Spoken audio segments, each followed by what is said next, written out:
गरुड पुराणानुसार मृत्यूनंतर सलग 47 दिवस चालल्यानंतर आत्मा यमलोकात पोहोचतो.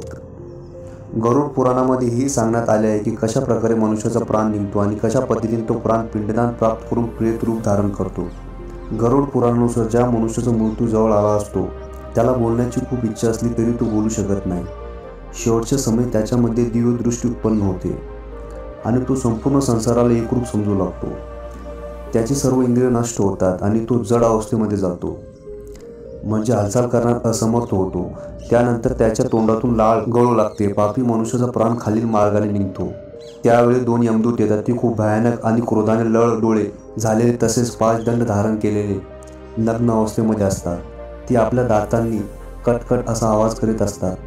यमदूताचे केस कावळ्यासारखे काळे, तोंड वाकडे तिकडे आणि नख त्यांचे शस्त्र असतात.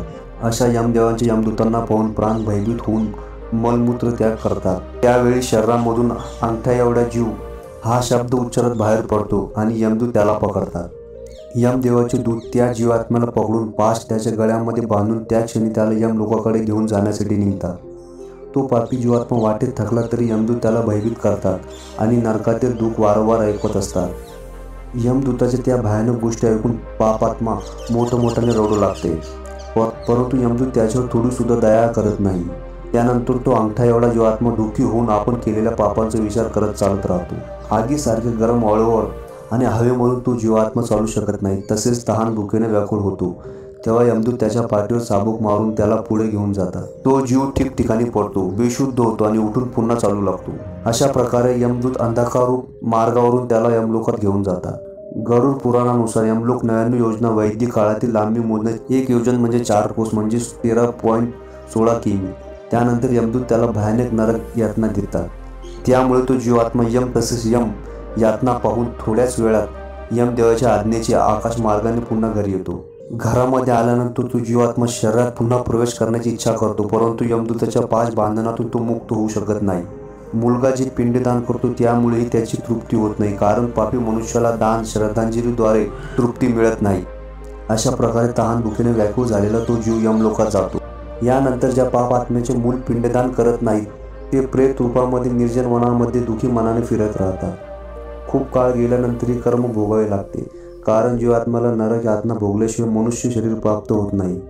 गरुड पुराणानुसार मनुष्याला मृत्यूनंतर 10 दिवस पिंडदान आवश्यक असते. त्या पिंडदानाचे दररोज 4 भाग होतात. त्यामधील 2 भाग पंचमहाभूत देहाला पुष्टी देणारे असतात.